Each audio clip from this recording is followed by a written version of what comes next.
नमो भगवते वासुदेवाय। ओम नमो भगवते वासुदेवाय। ओम नमो भगवते वासुदेवाय। ओम ज्ञानतिमिरान्धस्य ज्ञानञ्जनशलाकया चक्षुरुन्मीलितं येन तस्मै श्रीगुरुवे नमः। श्रीचैतन्यमनोभीष्टं स्थापितं येन भूतले स्वयं रूपः कदा मह्यं ददाति स्वपदान्तिकं।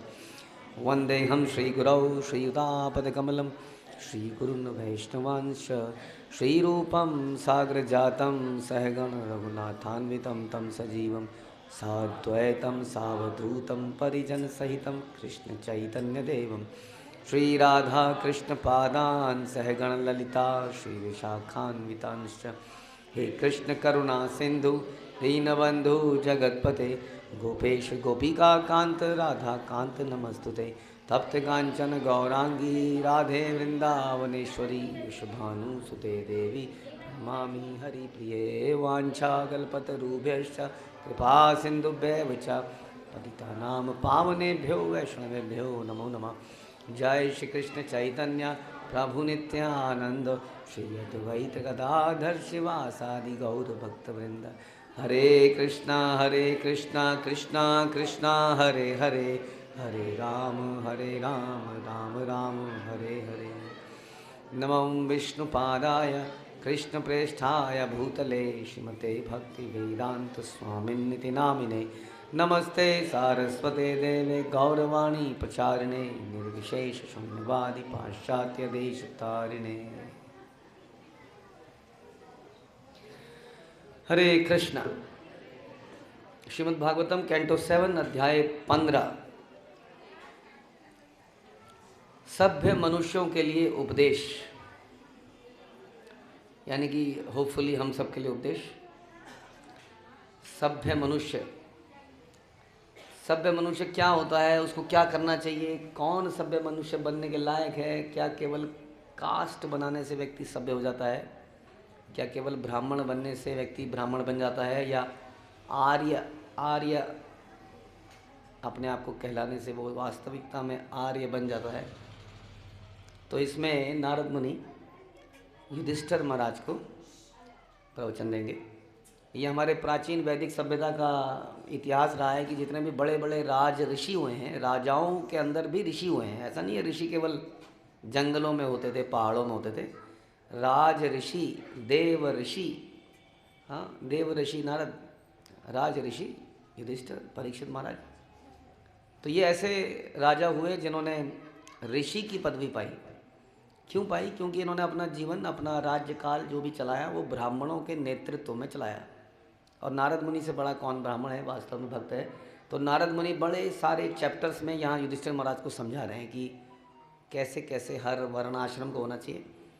हमने पिछले 14वें अध्याय में सुना कि किस प्रकार से गृहस्थ आश्रम में व्यक्ति को रहना चाहिए नारद मुनि के मुख से, जो कि स्वयं एक ब्रह्मचारी हैं, लेकिन वास्तव में भगवान को बड़ी निकटता से जानते हैं। इसलिए वो बता रहे हैं कि गृहस्थ जीवन में आपको कैसे जीना चाहिए। अब यहाँ बताएंगे सभ्य मनुष्य के लिए, जो भी अपने आप को सभ्य मनुष्य मानते हैं। हाँ, सिविलाइज्ड। आजकल सिविलाइज्ड मतलब क्या होता है? सिविलाइज्ड मतलब हो गया कि अगर आपके पास कपड़े ठीक ठाक से पहन रखे, हमने जूते फटे हुए नहीं हैं तो हम सिविलाइज्ड हैं। अगर जूते फटे हुए तो अनसिविलाइज्ड हैं। जुराब फटी हुई है तो अनसिविलाइज्ड, या जुराब पहनी नहीं है, या हवाई चप्पल पहनी है तो क्या है? अनसिविलाइज्ड। और बढ़िया चप्पल पहनी है तो सिविलाइज्ड।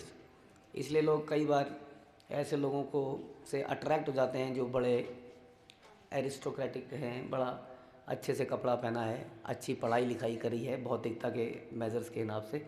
लेकिन नारद मुनि यहाँ बताएंगे कि वास्तविकता में सभ्य मनुष्य को किसको कहते हैं।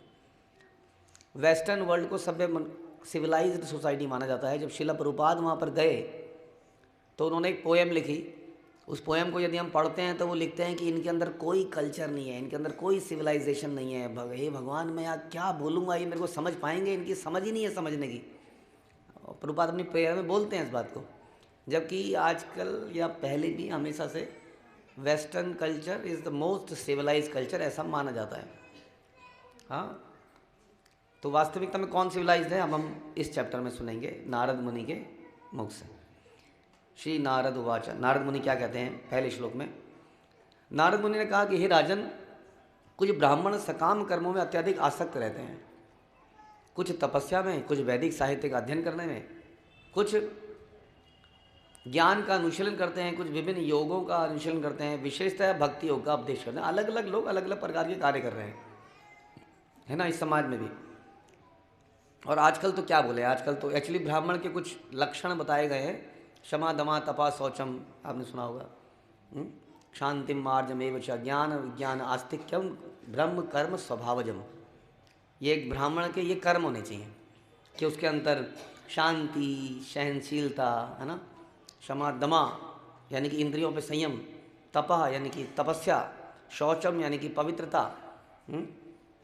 इस प्रकार से उसके अंदर सहनशीलता, ह्यूमिलिटी यानी कि ईमानदारी यानी विनम्रता, ज्ञान विज्ञान मतलब कि ज्ञान, शास्त्रों का ज्ञान, और विवेक बुद्धि, ज्ञान की एप्लीकेशन, विवेक बुद्धि, ये एक ब्राह्मण के कार्य हैं।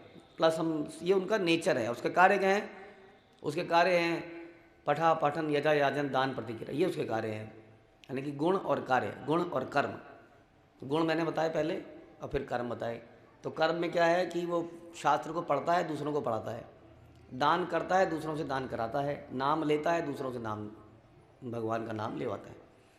तो ये कुछ ऐसे कार्य बताए गए। लेकिन हम देखते हैं कि आजकल ब्राह्मण का मतलब हो गया जो सरनेम इफ शर्मा जी, तिवारी जी और वटेवर, तो वो ब्राह्मण बन जाते हैं।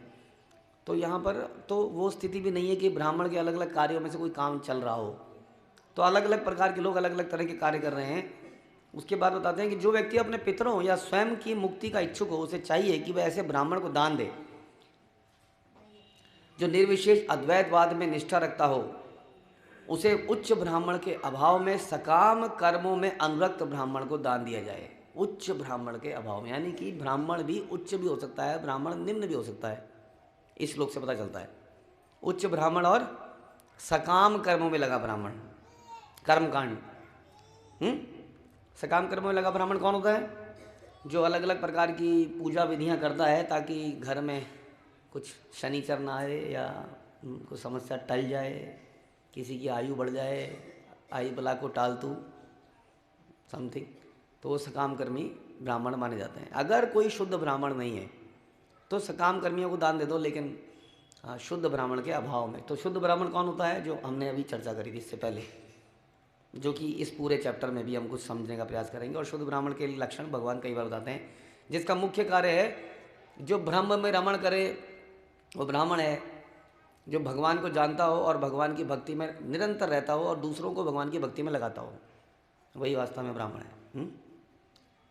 तो भवबंधन से छूटने की दो विधियां हैं, पहली है ज्ञान कांड और दूसरी है कर्म कांड।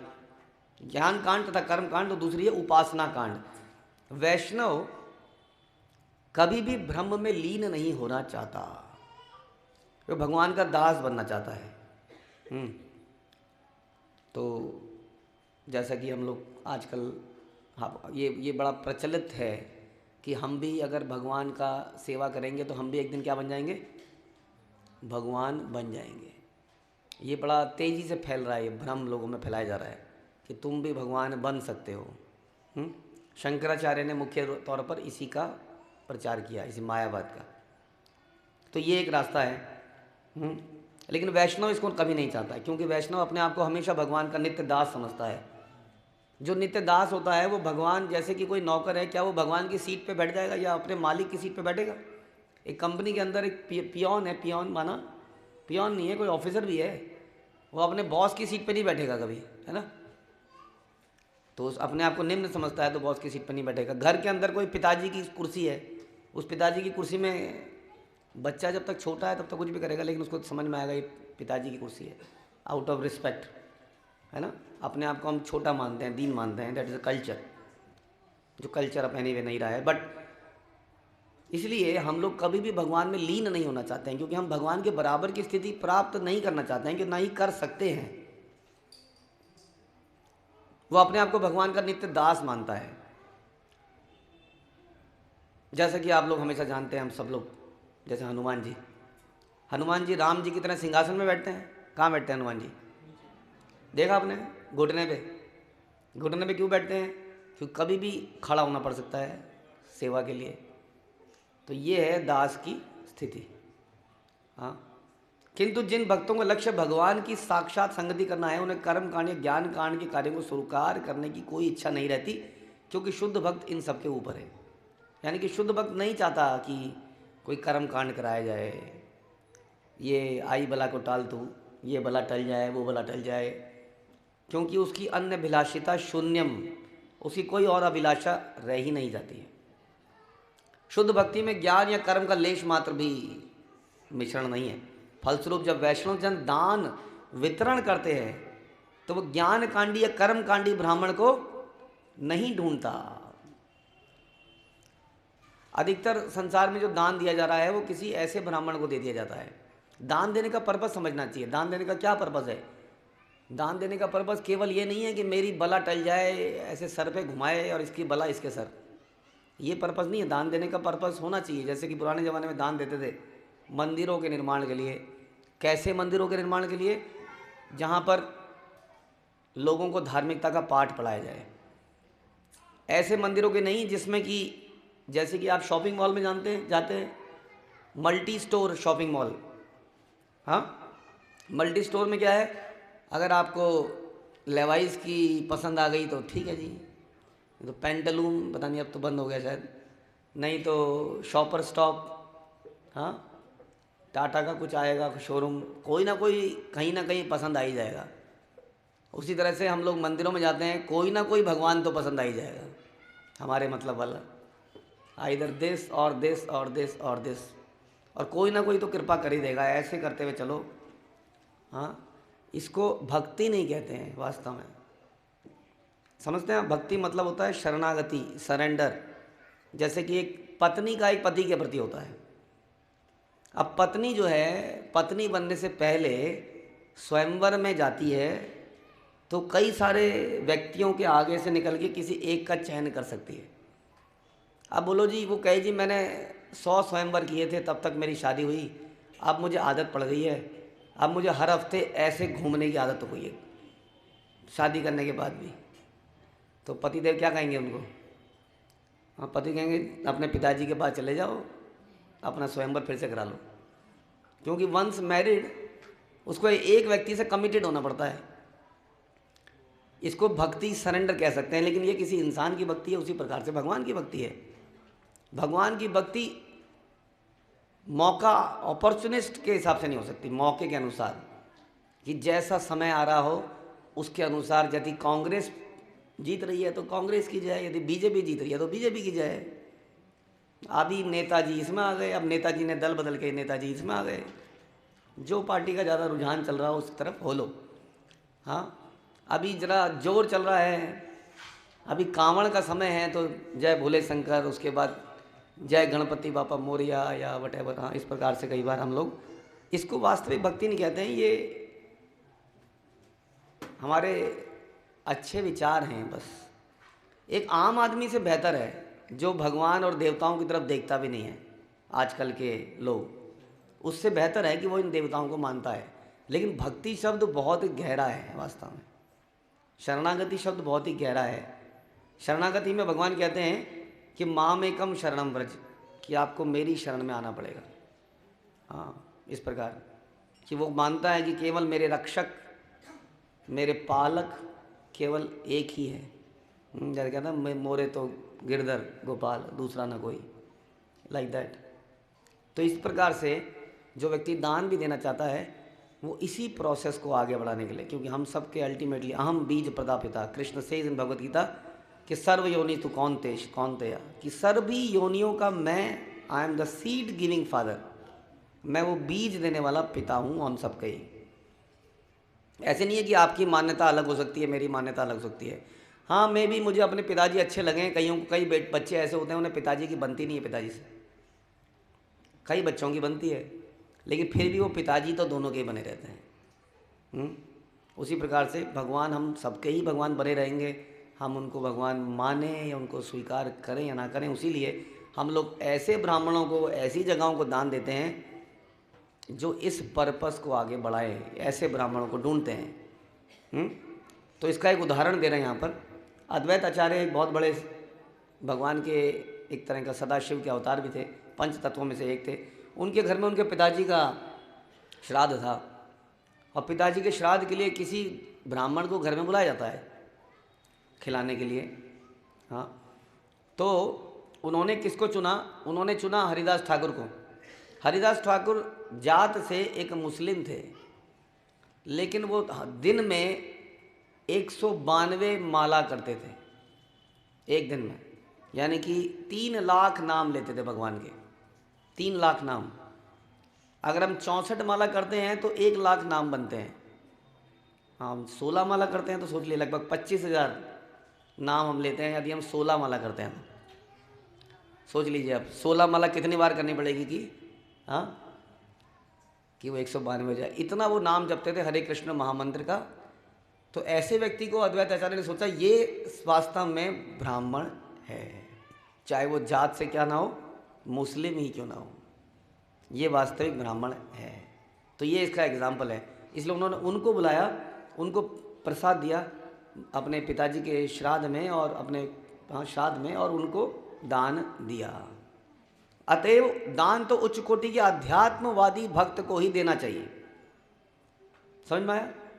उच्च कोटि का अध्यात्मवादी व्यक्ति को ही हमें दान देना चाहिए, नहीं तो उस दान भी 3 प्रकार का होता है। भगवान गीता में कहते हैं सतोगुणी दान, तपोगुणी दान, तमोगुणी दान और रजोगुणी दान। हमें मालूम ही नहीं, हमने सोचा दान दे रहा हूँ, मुझे क्या मतलब, मैंने तो अच्छे भाव से दिया ना। अब लेने वाले ने उससे सिगरेट पी ली, बीड़ी पी ली, मैं क्या करूँ? नहीं, उसका भी फर्क पड़ता है। क्यों नहीं पड़ेगा उसका फर्क? एक बात बताइए, आपके घर में एक भूखा आया, बड़ा परेशान था, उसके खून निकल रहा था, आपने उसकी मल्लम पट्टी लगाई, उसको 1 महीने तक खिलाया पिलाया, वो ठीक हो गया और वो चला गया। अचानक से आपके घर में पुलिस ने रेड मार दी और आपसे खूब पूछताछ करी, आपको पकड़ के ले गई कि कौन था तुम्हारे घर में, बताओ। पता लगा वो एक अव्वल नंबर का आतंकवादी था जो पुलिस से भागते हुए घायल हो गया था। हाँ, अब आप कहोगे मैं क्या करूँ, मेरी क्या गलती है इसमें? वो गलती समझ में आ जाएगी हमें थोड़ी देर में। इतनी पूछताछ करी जाएगी, इतनी हालत ख़राब हो जाएगी हमारी, क्योंकि हमने एक आतंकवादी को 1 महीने तक संरक्षण दे दिया। तो इसका मतलब ये ज़रूरी नहीं है कि हमारी क्या गलती थी, हमें जानकारी लेनी चाहिए, क्योंकि शास्त्र जानकारी दे रहे हैं, लेकिन हमारे पास समय कहाँ है सुनने का। जब ऐसे प्रवचन होते हैं तो हमारा ध्यान कहीं और चला जाता है, या हम लोग बिज़ी हो जाते हैं, अपने घर से नहीं निकल पाते। कुछ सौभाग्यशाली लोग बैठ पाते हैं, सुन पाते हैं, और सुन के परिवर्तन भी ला पाते हैं। हे महामुनि, शास्त्र बताते हैं लाखों मुक्त तथा मुक्ति ज्ञान में सिद्ध व्यक्तियों में से कोई एक भगवान नारायण या कृष्ण का भक्त होता है। मनुष्यानाम सहस्त्रेषु कश्चित् यदति सिद्धये। सिद्ध कोई लाखों हजारों लाखों में से कोई एक व्यक्ति होता है जो इस रास्ते पे चलता है। सिद्धानाम अभी कौनते कश्चित् माम वेति तत्वता। उनमें से भी कोई इस बात को समझ पाता है भगवान को। इसलिए वैष्णव क्या है, बड़े दुर्लभ हैं संसार के अंदर, जो तत्व रूप में भगवान को जानते हैं, बड़े दुर्लभ हैं। सम आत्मा सुदुर्लभा वासुदेवम सर्वमिति सम आत्मा सुदुर्लभा। वैष्णव का पद ज्ञानी से ऊंचा है। अतएव अद्वैत आचार्य ने दान देने के लिए हरिदास ठाकुर को चुना। तो हमें समझना पड़ेगा कि कौन रियल वैष्णव है, वैष्णव का जीवन क्या है। वैष्णव का जीवन क्या होता है? वैष्णव का जीवन क्या होता है कि केवल वो भगवान का चिंतन, स्मरण, वंदन यही करने में मग्न रहते हैं, और उनके जीवन में कोई कार्य नहीं है। भले ही कोई व्यक्ति संस्कृत वैदिक साहित्य का अत्यंत पंडित क्यों ना हो, लेकिन उसे मेरा भक्त नहीं मानना चाहिए। ये हरि भक्ति विलास में लिखा है, सुनिए, कि कोई वैदिक साहित्य का पंडित क्यों ना हो, सारा वेद शास्त्र सारे कर्मकांड जबान पर रटे हुए हैं, कोई सा भी पाठ करा लीजिए, वो शुरू हो जाएंगे मंत्रों का उच्चारण करने के लिए। कह रहे हैं उसे मेरा भक्त तब तक उसे नहीं मानना चाहिए जब तक वह शुद्ध भक्त ना बन जाए। किंतु यदि किसी चंडाल के घर में कोई आदमी पैदा हुआ है और मेरी भक्ति करता है, उसे ज्ञान, उसे कर्मकांड का कोई आइडिया नहीं, उसे कोई श्लोक याद नहीं है, तो भी वो मेरा प्रिय है यदि वो मेरा भक्त है। भक्त वो जो भगवान का भजन करता है, रेगुलरली कमिटेडली भगवान का भजन करता है, यही उसके जीवन है। हाँ, तो ये बता रहे हैं कि वास्तविक ब्राह्मण यहाँ पर कौन है। अब बताते हैं प्रभुपाद की ये इस प्रसंग में उल्लेखनीय है कि वृंदावन में कई सारे कर्मकांडी और ज्ञानकांडी ब्राह्मण कभी कभी हमारे मंदिर के निर्माण को अस्वीकार कर देते हैं। कहते हैं कि आपका मंदिर तो अंग्रेजों का मंदिर है। हाँ, भगवान भी अब अंग्रेजी भगवान और इंडियन भगवान हो गए। किंतु शास्त्रों के साक्ष्य तथा अद्वैत आचार्य द्वारा प्रस्तुत उदाहरण के अनुसार हम भक्तों को प्रसाद देते हैं, चाहे वो भारत का हो, चाहे यूरोप का हो, चाहे अमेरिका का हो।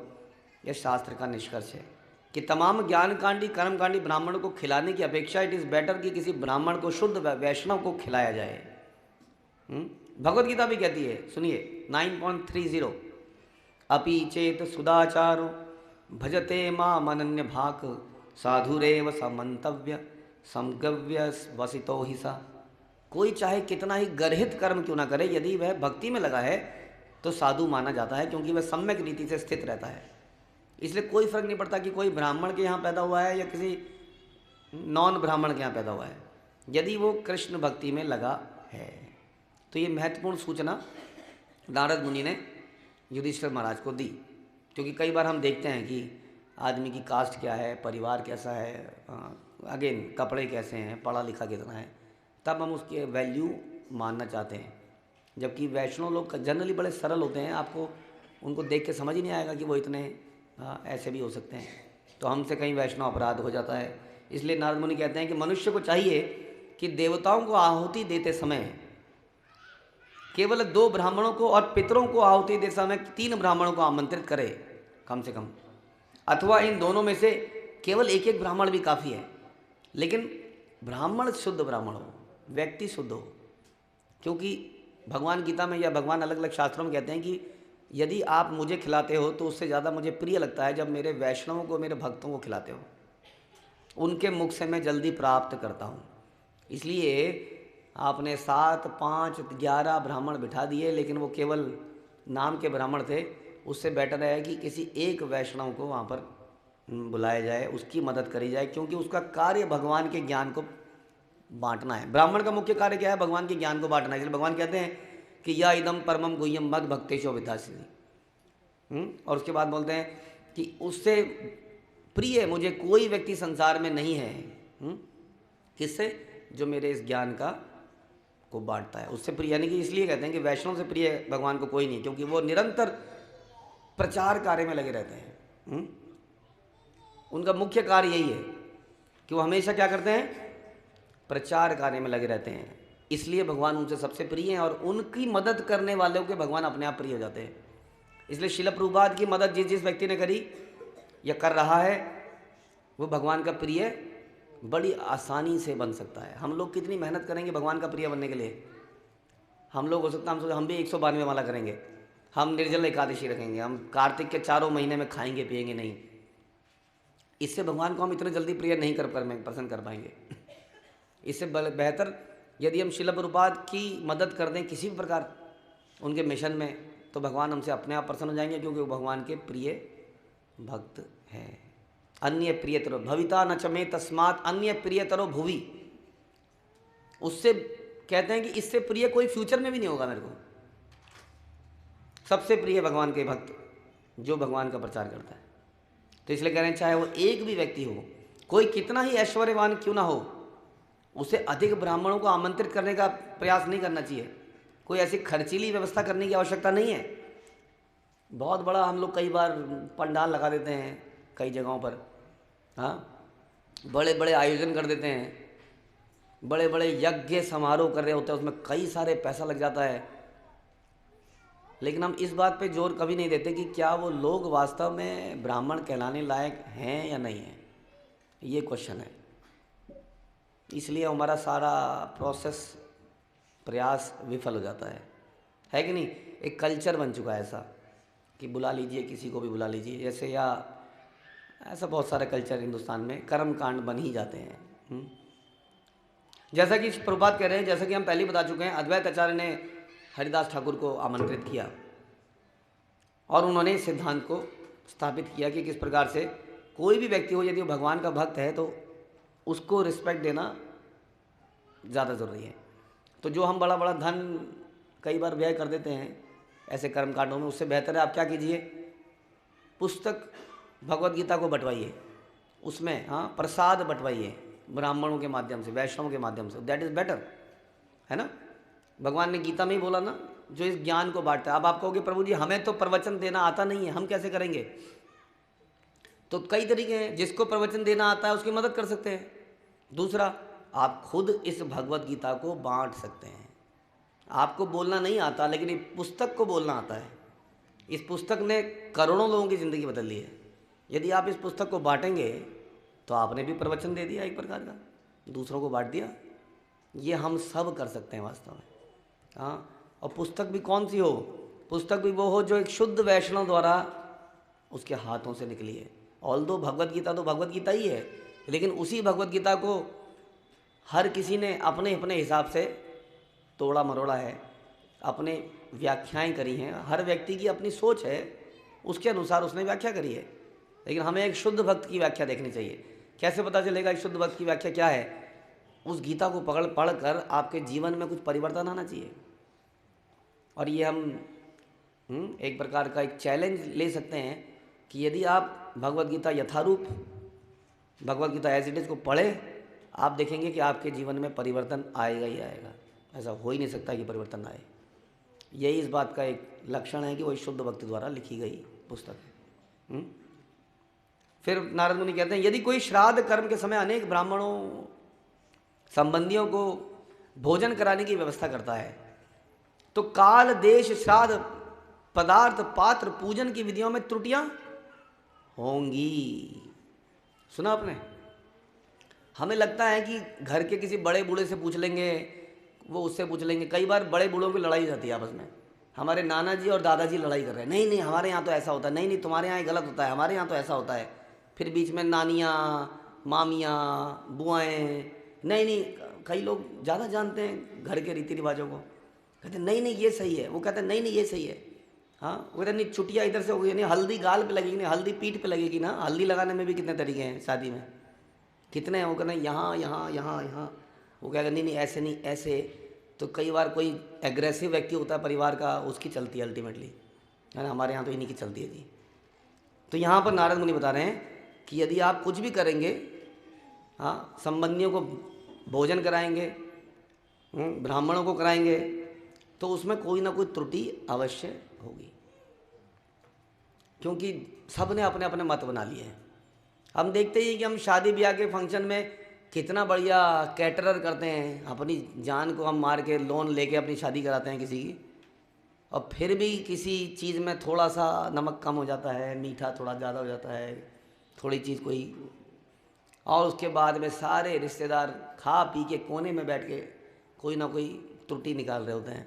फिर हमारे कानों में निकलती है बात, फिर हमें बड़ा बुरा लगता है। सबको गिफ्ट दे दिया, एक आदमी का इनविटेशन कार्ड छूट गया, अब वो हमसे नाराज़ हो गया। सबको बाद में वो डब्बा देते हैं, एक आदमी का डब्बा रह गया। कितनी त्रुटियां होती हैं जीवन में, है ना।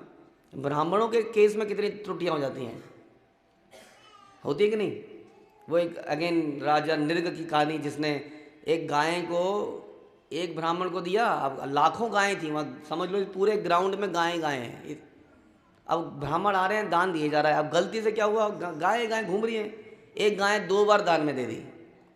एक बार इसको दे दी, वही गाय घूम फिर के इधर फिर से आ गई, हो फिर से गाय दे दी।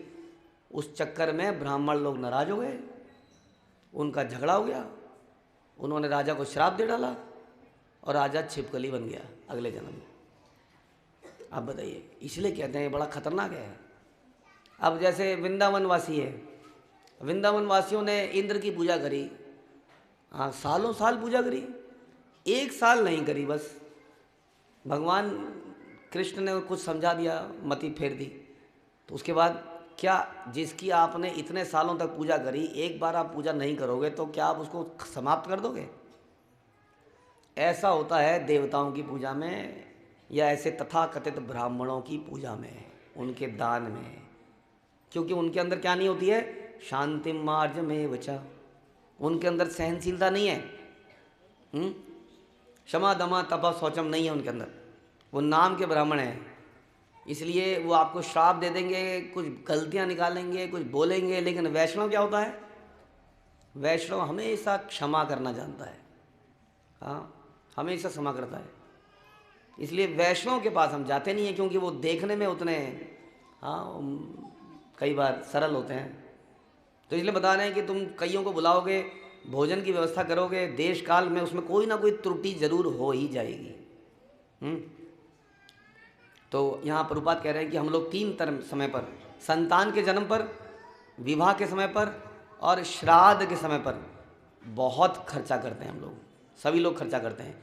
और अक्सर मैंने देखा है बाद में लोग कहते हैं प्रभु जी मुझे लगता है या बहुत ज़्यादा खर्चा कर दिया शादी में, करने की ज़रूरत नहीं थी, पता नहीं क्या फ़ायदा हुआ उसको करके, बस जोश में सब ने बोल दिया घर की पहली शादी है, घर का ये है, सब कुछ लगा दिया मैंने, कुछ फ़ायदा नहीं हुआ उसका, और वास्तव में नहीं होता।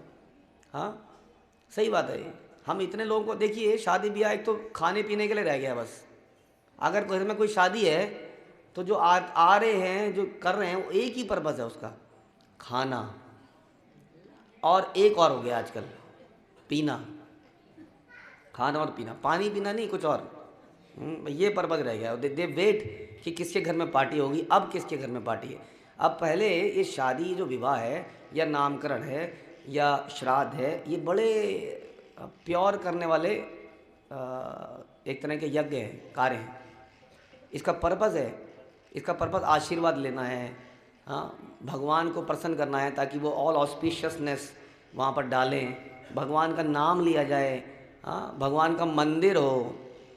हाँ, लेकिन किसी शादी में आपने देखा है इतना बड़ा ही मंच होता है और उस मंच में एक बहुत विशालकाय सिंहासन होता है, उस सिंहासन बत्तीसी में विक्रमादित्य बैठते हैं, हाँ, तलवार भी होती है साथ में एक। तो ऐसे फंक्शंस में कहीं पर भी भगवान का नामो निशान गायब है और उसको कहते हैं विवाह यज्ञ। एक ज़माने में कहते थे विवाह यज्ञ, अब वो खैर मैरिज बन गया है, कोर्ट मैरिज बन गया है, कई चीज़ें उसके नाम बदल गए हैं। तो इसलिए सारे रिचुअल्स में से क्या चला गया है, स्पिरिट चली गई है। जब स्पिरिट होती है तो स्पिरिचुअल होता है, जब स्पिरिट चली जाती है क्या रहता है, रिचुअल, कर्मकांड। इसलिए उस कर्मकांड का लाभ नहीं होता, लेकिन पैसा मोटा खर्च हो जाता है, लेकिन लाभ कुछ नहीं होता। इस संसार में जिन व्यक्तियों को हम प्रसन्न करने की कोशिश कर रहे हैं, आप लोग सब एक्सपीरियंस लोग हैं, क्या आप लोग पसंद कर पाए अपने रिश्तेदारों को, अपने मित्रों को कर लिया आपने प्रसन्न? तो आप जरूर मिलिएगा, हम भी आपसे एक्सपीरियंस लेंगे। कौन सा ऐसा व्यक्ति है जिसने अपने रिश्तेदारों को, मित्रों को प्रसन्न कर लिया, उनको दान दे के, उनको गिफ्ट दे के, उनको खाना खिला के? तो ultimately it is going in when, सब कुछ व्यर्थ जा रहा है। यही यहाँ पर बता रही है, भागवतम बता रही है पहले से ही। इसलिए क्या कीजिए, सुनिए क्या करना चाहिए फिर। श्लोक संख्या 5, देशे काले च संप्राप्ते मुनियन्नम हरिदेवतम श्रद्धया विधिवत पात्रे न्यस्तम काम दुःखक्षयम्। जब उपयुक्त शुभ अवसर तथा स्थान प्राप्त हो तो मनुष्य को चाहिए कि अत्यंत प्रेम पूर्वक भगवान के अर्च विग्रह को घी में बना भोजन अर्पित करे और फिर उपयुक्त व्यक्ति यानी वैष्णव या ब्राह्मण को प्रसाद दे। इससे अक्षय समृद्धि आएगी। ये करना चाहिए। यानी कि ऐसा कोई भी जब अवसर हो हमारे घर में, हाँ, अगर हम सभ्य व्यक्ति बनना चाहते हैं तो सभ्य तो हम बन गए हैं भाई, मोबाइल की क्वालिटी से, कपड़ों की क्वालिटी से, लेकिन रियली में अगर सभ्य बनना है तो बता रहे हैं कि सबसे पहले जब समय मिले, जब भी कोई मौका मिले, बहाना मिले, तो भगवान को तुरंत बढ़िया से बढ़िया बनाओ और खिला दो। भगवान को खिलाओ, पहले भोग लगाओ। कैसे खिलाओ? Something which is refined. Refined मतलब शुद्ध है कि नहीं? इसलिए रिफाइंड ऑयल मतलब शुद्ध ऑयल। तो हम लोगों ने देखा घी जो है, घी में ट्रांसपेरेंट दिखता है, घी पारदर्शी होता है नहीं, इसलिए बेकार है। और जो तेल है पारदर्शी है, जितना तेल पारदर्शी है उतना बढ़िया है। हाँ, जैसे आजकल के लोग भी पारदर्शी हो गए हैं, उनके अंदर कुछ बचा ही नहीं ना, हड्डी है, हड्डी पारदर्शी हो गया वो, तो बढ़िया आदमी है वो। ऐसा एक जनरल विचार बन चुका है ना। यहाँ बता रहे हैं कि यदि भगवान को खिलाएं तो कैसे खिलाएं? घी में बना होना चाहिए हमारा। और घी भी कैसा होना चाहिए? आजकल घी जो है तेल के रेट पे मिलता है, जानते होंगे आप लोग। 200 रुपये किलो भी घी है, 300 रुपये किलो भी घी है, 400 रुपये किलो भी घी है। कभी आप अपने घर में घी निकालने का प्रयास करना दूध से, तो आपको समझ में आएगा कि ये घी इतना सस्ता मिल कैसे रहा है। तब समझ में आएगा कि घी के अंदर तो पता नहीं क्या क्या मिलाया जा रहा है, चर्बी मिलाई जा रही है, घी के नाम पे कुछ और ही बेचा जा रहा है। यानी कि कहने का मतलब है कि भगवान को शुद्ध आहार खिलाने का प्रयास करें। हम सोचते हैं महंगाई बहुत है। अब महंगाई इतनी नहीं है, मोबाइल फ़ोन खरीदने के हमारे पास पैसे आ जाते हैं, घी खाने के पैसे नहीं। कम से कम स्वास्थ्य तो ठीक रहेगा हमारा। मोबाइल स्वास्थ्य को ठीक नहीं करेगा। ये बालों को कलर कराने में, बालों को स्टाइल बनाने में बहुत पैसा जा रहा है, ब्यूटी पार्लर में भी बहुत पैसा जा रहा है, गाड़ियों में बहुत पैसा जा रहा है। हम सब लोग कितनी गाड़ियों की इंस्टॉलमेंट दे रहे हैं, है ना। मकानों की कितनी इंस्टॉलमेंट दे रहे हैं। अरे पहले खाएगा, जिंदा रहेगा, तभी मकान में जाएगा, तभी कार में जाएगा वास्तव में। तो हमारा आहार की जो क्वालिटी है वो बहुत नीचे गिर चुकी है सच में। हम लोगों को चीप चीज़ चाहिए। Anyway, but the thing is कि हम शुद्ध आहार खाएं और शुद्धता से भगवान को ऑफर करें। हाँ, और फिर क्या करें उसको भगवान को ऑफर करने के बाद? भगवान को ऑफर करने के बाद उसको, उस प्रसाद को, प्रसादी को वैष्णवों को दें। इससे अक्षय समृद्धि आएगी। और वैष्णव कौन है, हम पहले ही चर्चा कर चुके हैं। जिनका कार्य क्या है, जो भगवान का नाम लेते हैं और भगवान का नाम करवाते हैं। कैसे? हरे कृष्णा कृष्णा कृष्णा हरे हरे, हरे राम राम राम हरे। उसके बाद क्या करें?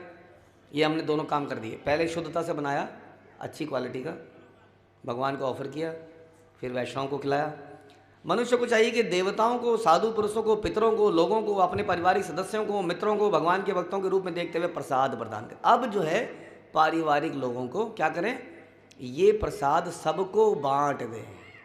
अब ये सबको बांट दें, नो प्रॉब्लम। मित्रों को, सड़क में चलने वालों को, पारिवारिक लोगों को, सबको बस इतना सा परिवर्तन करना है। समझ में आया? बस इतना सा परिवर्तन। कई बार शादी ब्याह होती है, अब जैसे शादी ब्याह का मामला ना, ऑल्दो मुश्किल है, आप लोगों को लगेगा ये कैसे हो पाएगा। अब शादी ब्याह में बनाने वाला ही पता नहीं कौन बना रहा है, वो कौन सा क्या सामान लेके आ रहा है, हमें पता ही नहीं। लेकिन हम लोग कई बार क्या करते हैं कि जब हम लोग वैष्णव रीति से शादी विवाह करते हैं तो वहाँ पर हम शुद्धता से बनाते हैं, भोग लगाते हैं और सारे बर्तनों में प्रसादी को डाल देते हैं, और जितने भी लोग वहाँ पर आते हैं उसके बाद वो प्रसाद पाते हैं।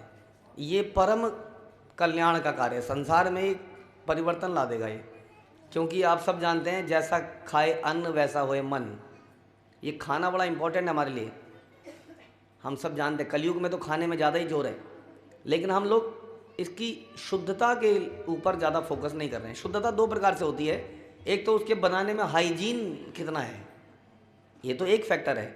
हम लोग हाइजीन के ऊपर तो ध्यान रखते हैं अक्सर आजकल भी, लेकिन एक शुद्धता होती है चेतना की शुद्धता। जो चेतना है वो बनाने वाले की चेतना उस अन्न में चली जाती है, इसका अक्सर हम ध्यान नहीं देते। ये बहुत बड़ी समस्या है। इसलिए अशुद्ध चेतना वाले व्यक्ति, जो अभी कोई गंदी मूवी देख रहा था, कोई मोबाइल को देख रहा था, वो बैठ के टपाटप रोटी बना रहा है और हम उसको खा रहे हैं, उसमें परम आनंद आ रहा है खाने में, लेकिन वो हमारी चेतना को दूषित कर रहा है। ये हमें समझना पड़ेगा। लेकिन उसके विपरीत यदि हम शुद्धता से बनाया हुआ भोजन अगर संसार में बांटते हैं तो लोगों की चेतना शुद्ध होती है। इस चेतना के शुद्ध होने से संसार में क्रांति आती है, जैसे कि शिला प्रभुपाद ने क्रांति लाई। अब बताइए, इससे पहले आप बताइए कौन सा ऐसा व्यक्ति था जिसने अंग्रेजों को धोती पहना दी? आपने देखा कोई ऐसा व्यक्ति? सब लोगों ने धोती को छोड़ के जीन्स मिनी में आ गए, लेकिन कोई ऐसा व्यक्ति जिसने मिनी वालों को बदल दिया।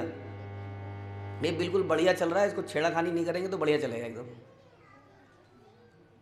तो कोई ऐसा व्यक्ति देखा आपने जिसने विदेशियों को धोती पहना दी हो? कैसे पहनाई जानते हैं आप? शिला प्रभुपाद विदेश में गए, भाई साहब इसको छेड़िए मत ना आप थोड़ी देर। हाँ, शिला प्रभुपाद विदेश में गए और क्या किया उन्होंने? उन्होंने केवल अपने हाथ से वे बनाया हुआ प्रसाद उनको बांट दिया और उन्होंने खाया, और खाने के बाद उनका चित्त परिवर्तित हो गया। सोचिए, केवल खाया, उनके हाथ से बनाया हुआ खाया और कुछ नहीं किया उन्होंने, क्योंकि लैंग्वेज समझ में आती नहीं थी प्रभुपाद की। थोड़ा बंगाली एक्सेंट था बोलने का, इंग्लिश बोलते थे, लेकिन आप जानते हैं इंडियन जब इंग्लिश बोलता है तो विदेशी को समझ नहीं आती, जैसे विदेशी जब इंग्लिश बोलता है तो हमें समझ नहीं आती, क्योंकि है ना, टंग ट्विस्ट हो जाती है अलग अलग तरीके से। तो इसलिए उन्होंने, लेकिन ये जो खाने की ज़बान है ये सबके समझ में आती है। जब वो रसगुल्ला मुंह में गया तो अंदर सब धुल गया, और उन्होंने कहा कि प्रभुपाद जो आप बोलेंगे हम करेंगे। और सोचिए उनका कितना बड़ा क्रांति आ गई पूरे संसार में। आज भारत का प्रधानमंत्री, पूरे दुनिया के लोग शिला प्रभुपाद को मानते हैं कि ये एक ऐसा आदमी है जिसने पूरी दुनिया में इंडियन कल्चर को फैला दिया, इस वैदिक साहित्य को फैला दिया। किसके आधार पर? इस प्रसाद के आधार पर। इतना इम्पोर्टेंट चीज़ है ये, जो हम सबसे ज़्यादा नेगलेक्ट कर देते हैं। तो इस प्रकार से यदि हम ऐसा करेंगे तो समाज में क्रांति आ सकती है, लोगों की चेतना शुद्ध हो सकती है। हाँ, चारों तरफ ये जो मुसीबतें हैं कट सकती हैं। हम लोग देखिए, अलग अलग जाति के, अलग अलग देश, अलग अलग पैसा लेवल, इकोनॉमिक कंडीशंस, कंट्रीज़ अलग अलग हैं, लेकिन एक साथ एक ही छत के नीचे आराम से भक्ति कर लेते हैं, है ना। संयुक्त राज्य जो है, यूनाइटेड नेशंस, ऐसा देखते हैं कि यूनाइटेड नेशन के बनने के बाद भी वर्ल्ड वार चलते जा रहे हैं, लोगों में लड़ाइयाँ चल रही हैं। और यहाँ देखिए इंडिया में आज अभी मायापुर में, कलकत्ता के पास में मायापुर में एक भव्य मंदिर का उद्घाटन हो रहा है। उसमें नरसिंह देव भगवान स्थापित हो रहे हैं, और पूरे संसार के लोग वहाँ पर आ रहे हैं, पूरे संसार के लोग एक ही जगह पर। ये है ताकत शुद्धता की। तो इसलिए बता रहे हैं कि यदि हम इस प्रकार के प्रसाद को दुनिया में बांटेंगे, पुस्तकों को बांटेंगे, तो इससे वास्तविक क्रांति आएगी। ये हमारा कर्तव्य है, एक वैष्णव का कर्तव्य है, हम सब का कर्तव्य है कि इसमें मदद करें। हम नहीं कर पा रहे हैं तो जो कर रहे हैं उनकी मदद करें। यहाँ पर प्रभुपाद बता रहे हैं, गरीबों को अगर बांटना है तो प्रसाद बांटो, खाना मत बांटो। हाँ, इस तरह से वास्तव में इससे उनकी भूख भी मिटेगी और उनके चित्त की शुद्धि होगी। वास्तव में वो गरीब क्यों है समझना पड़ेगा। वो सड़क में क्यों है? क्योंकि उसने कोई ना कोई पाप कर्म किए हैं जिसकी सज़ा उसको मिल रही है। खाली खाना देने से उसके पाप खत्म नहीं हो रहे हैं, खाना देने से उसकी भूख मिट रही है, लेकिन उसके पाप खत्म होंगे भक्तिमय कार्य से। यदि वो प्रसाद खाएगा तो धीरे धीरे उसकी चेतना में परिवर्तन आएगा, और धीरे धीरे वो सुनेगा, भक्ति में लगेगा, नाम जपेगा, तब उससे भूख भी मिट गई और उसके सारे पुराने कर्म भी समाप्त हो गए, जिसके कारण वो इतना दुखी है। सोचने की बात है, हम लोग सुखी हैं एज़ कम्पेयर टू जो सड़कों में है। कोई ना कोई कर्मों में फ़र्क तो है ही, है ना। कोई ऐसा गलती नहीं है कि भगवान से गलती हो गई कि वो आदमी सड़क में आ गया, लेकिन उसके प्रति भी दया रखते हुए हम प्रसाद बांट सकते हैं, उसको पुस्तक देते हैं। कई बार हम देखते हैं कि गरीब लोग पुस्तक लेते हैं, छोटी छोटी पुस्तकें 30 रुपये की, 40 रुपये की, पढ़ते हैं। पढ़ेंगे तो जीवन पत्र परिवर्तित होगा। यही फ़ायदा है साक्षरता का। आप साक्षरता ला रहे हैं, लिटरेसी रेट बढ़ानी है, इंडिया में लिटरेसी रेट बढ़ानी है। What is the benefit of increasing the literacy rate? यदि कोई शास्त्र नहीं पढ़ता है, हमने भगवत गीता नहीं पढ़ी और हम लिटरेट हैं, बेसिकली वी आर इलिटरेट। जो भगवान का नाम न जानता हो, ये ना जानता हो कि भगवान कौन है, हम कौन हैं, भगवान से हमारा संबंध क्या है, तो what do we think, are we literate और we are illiterate? We are illiterate, और वो हम समझते हैं कि हम लिटरेट हैं। नहीं, तो साक्षरता का फ़ायदा तभी है जब व्यक्ति शास्त्र को पढ़े, तभी उसका फ़ायदा है। हर एक को चाहिए कि भव्य प्रसाद का वितरण हर एक को भगवान का अंग मारते हुए करे। हर व्यक्ति परमेश्वर से संबंधित है, किंतु उसे यह नहीं सोचना चाहिए कि वह भी भगवान परमेश्वर खुद बन गया। साथ में इस बात का भी हमेशा ध्यान रखना चाहिए। आगे बता रहे हैं कि धार्मिक सिद्धांतों से भली भांति अवगत मनुष्य को चाहिए कि श्राद्ध कार्य में मांस, अंडा, मछली ऐसी कोई चीज़ अर्पित ना करे, और ना ही स्वयं खाए, चाहे वह क्षत्रिय ही क्यों ना हो। अब आजकल के कई बार ब्राह्मण, हम पहाड़ों में जाते हैं तो कहते हैं जी ठंड बहुत है यहाँ पर, पंडित अगर मांस नहीं खाएगा तो पहाड़ों में मर जाएगा। हाँ, अब हम ऐसे भक्तों को जानते हैं जो सियाचिन जगह, ऐसी जगहों पर हैं, आर्मी के अंदर हैं, हमारे जानकार हैं। वो कहते हैं ये बात गलत है कि आर्मी ऑफिसर को शराब पीनी ज़रूरी है। प्रभु जी मैं बताता हूँ, शराब के लिए पैसा मिलता है उनको, यस उनको शराब मिलती है, और साथ में ये ऑप्शन दी जाती है कि जिसको शराब नहीं पीनी उसको ड्राई फ्रूट्स मिलते हैं, ड्राई फ्रूट के पैकेट्स मिलते हैं। वो कह रहे हैं मैंने पूरी सर्दी ड्राई फ्रूट खा खा के बिताई है बड़े आराम से, कोई ज़रूरत नहीं है शराब पीने की, मांस खाने की। ये तो हमने बना लिया है, हमारा बच्चा डेवलप नहीं होगा। अब ये सब मृदंग बजा रहे हैं, या इनसे दो दो हाथ कर लीजिए आप क्या अंडा मांस वाले, तो थोड़ी देर में समझ में आ जाएगा कि इनकी ग्रोथ होगी। इन्होंने बचपन से नहीं खाया, इन लोगों ने खूब मुस्टंडे हो गए हैं लोग खा पी के। लोग कहते हैं प्रोटीन कहाँ से मिलेगा, हाँ सांड थोड़ी है हम लोग, हाँ उसका प्रोटीन अलग है, गेंडे का प्रोटीन अलग है। इंसान को जितना प्रोटीन चाहिए उसको मिल जाता है शाकाहारी चीज़ों से वास्तव में। हाँ तो यहाँ ये कई बार लोग कहते हैं कहाँ लिखा है शास्त्र में, ये देखिए श्लोक संख्या 7 था, ये 7वां अध्याय, इसमें लिखा है कि ऐसी चीज़ों को ना खाए, ऐसी चीज़ों को अर्पित ना करे। फिर से बोल रहे हैं जब घी से बना उपयुक्त भोजन संत पुरुष को दिया जाता है ये घी बड़ा इंपॉर्टेंट है, बार बार आ जाता है। इसलिए हमारे इतिहास में गाय बड़ी इंपॉर्टेंट थी, गाय से घी मिलता है ना, हमें दूध मिलता है, तो इसलिए घी इंपॉर्टेंट है, शुद्ध अगर हो तो, वो भी अगर शुद्ध हो तो। अब शुद्ध घी, अब ये अलग समस्या है कि आजकल कुछ शुद्ध बचा ही नहीं है, तो करें क्या, फिर भी प्रयास करेंगे तो मिलेगा। लेकिन एनीवे इस शुद्धता से बनाया हुआ वह कृत्य पितरों तथा भगवान को अत्यंत प्रिय लगता है, क्योंकि वे यज्ञ के नाम पर पशुओं का वध किए जाने पर कभी प्रसन्न नहीं होते। तो इस प्रकार से अननेसेसरली इन चीज़ों को खाना नहीं चाहिए, इनको ऑफर नहीं करना चाहिए। वनस्पतियों में बहुत वैरायटी है, बहुत ताकत है वास्तव में, बीमारियां भी कम हैं, और इस प्रकार से हम भगवान को प्रसन्न कर सकते हैं, और वो वाला प्रसाद फिर सबको बांटें। लेकिन ट्राई करें कि ऐसा ना हो कि साल में मैं भी ऐसा करता हूँ जी, साल में 9 दिन हम भी नहीं खाते हैं। वो 9 दिन ना खाना गुड है, अच्छा है, लेकिन व्हाट अबाउट कि 365 दिन अगर ऐसी शुद्धता में बिताए जाए तो नहीं।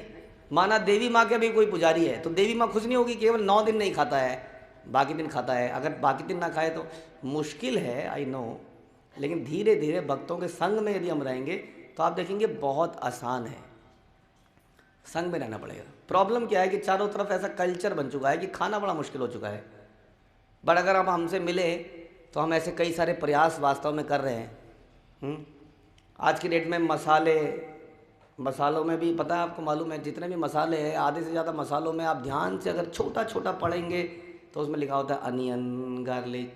हमें पता ही नहीं कि हमारे इस वाले मसाले में भी ये था, उस वाले मसाले में ये था। हाँ कितनी एलिमेंट्स होती हैं, ब्रेड में कुछ पढ़ेंगे तो कितने एलिमेंट लिखे हैं, आइसक्रीम में। हम लोग तो इस चीज़ के अंदर घुसे हुए हैं, बनाया है हमने खुद अपने हाथों से, तो हमें पता है कि हम लोग जो इवन जो ये बेकरी आइटम्स खाते हैं या नान वगैरह खाते हैं, उसके ऊपर अंडे की लेयरिंग क्या कहेंगे उसको, पॉलिश, उसके अंदर शाइन आती है। ऐसी बहुत सारी चीज़ों में जो हम जानते ही नहीं है, हम सोच रहे हैं कि हम शाकाहारी खा रहे हैं, उन सब चीज़ों में न जाने क्या क्या घुसा हुआ है, जिलेटिन हर चीज़ में घुसा हुआ है। ये सब कुछ हमारी चेतना को दूषित कर रहा है। अगर आप ये भी बोलें कि मेरा क्या कसूर है, ठीक है आपको पाप नहीं कर रहे हो आप, लेकिन चेतना दूषित जरूर हो रही है।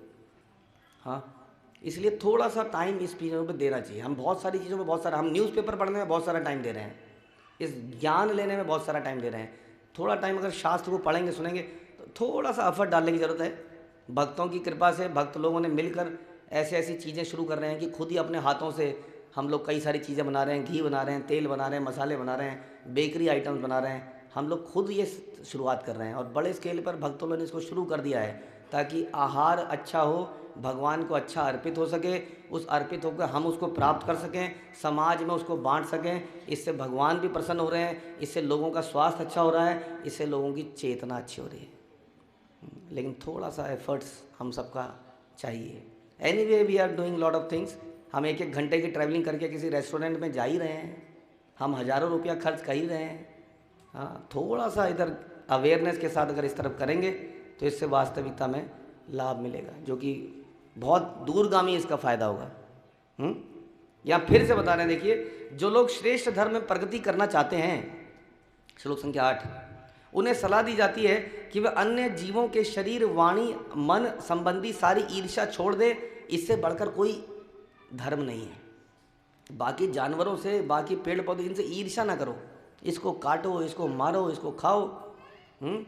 अब वो हमारे सामने इतना अच्छा बन के आता है, वो KFC का चिकन वट जो भी है वो इतना बढ़िया, कोई सोच नहीं सकता है कि ये मुर्गा वही कुकड़ू कूक करने वाला मुर्गा है जो मेरे सामने है इस बर्गर के अंदर। वो कहीं से एहसास ही नहीं है। लेकिन अगर आप जाओ किसी मुर्गा मार्केट में और वहाँ पड़े हुए गर्दनों को देखो, खून बहते हुए खून को देखो, चिल्लाहट मारते हुए पक्षियों और जानवरों को देखो, तब तो रियलाइज़ होगा कि इसको खाने से पहले कितनी भयंकर हिंसा करी गई है। हमारे सामने तो बिल्कुल माइक्रोवेव ओवन में बना के बढ़िया सा आया है, so we don't realise it. हमारे बच्चों को तो शायद पता भी नहीं होगा। हमारे बच्चों को बताना चाहिए, बेटा जो तू खा रहा है पता है इसको बनता कैसे है। बच्चों का क्या कसूर है इसमें? ये हमारा कसूर है सर। ये कह रहे हैं जानवरों से ईर्ष्या नहीं करो। ऐसा नहीं है कि हमें जीना है तो हमें बाकियों को मारना है पहले, फिर हम जीवित रहेंगे। हर जीव, प्रकृति ने सबके लिए आहार बनाया। शेर के लिए बकरी बनाई है, प्रकृति ने बनाई है, भगवान ने बनाई है। वो कर सकते हैं क्योंकि ही इज़ द क्रिएटर। हम क्रिएटर नहीं है तो हम डिस्ट्रक्टर, एनाइलेटर कैसे बन सकते हैं, है ना। जब हमने किसी को जीवन नहीं दिया तो हम मृत्यु नहीं। इसलिए जो प्रकृति ने हमें बोला ये खाना चाहिए आपको, भगवान बोल रहे हैं शास्त्र में कि मनुष्य को ये खाना चाहिए, तो मनुष्य को मानना चाहिए। इस प्रकार से उसको ईर्ष्या नहीं करनी चाहिए, तब तो ये सभ्य व्यक्ति बनेगा। ये चैप्टर किसके ऊपर है? How to be a civilised person. उसके बाद में वो भक्त बनेगा। क्यों हमारे अंदर भक्ति पनप नहीं रही है? क्योंकि ये बेसिक्स गलत हो रखे हैं, है ना। जिसने मैथमेटिक्स में डिवीज़न मल्टीप्लिकेशन में वीक रह गया, वो बेचारा आगे क्या कर लेगा। वो आगे पहले बेसिक्स तो ठीक करे। उसी तरह से भक्ति के बेसिक्स क्या हैं? शुद्धता, हाँ, आहार, हमारी दैनिक दिनचर्याएँ, हम कितने बजे उठते हैं, कितने बजे सोते हैं, खाते क्या हैं, देखते क्या हैं टेलीविज़न में, मोबाइल में, ये सारी चीज़ें हमें दूषित कर रही हैं। दूषित मन से हम बोल रहे हैं, कुछ प्रेयर गा रहे हैं, Om Jai Jagdish Hare, it will not give the desired result.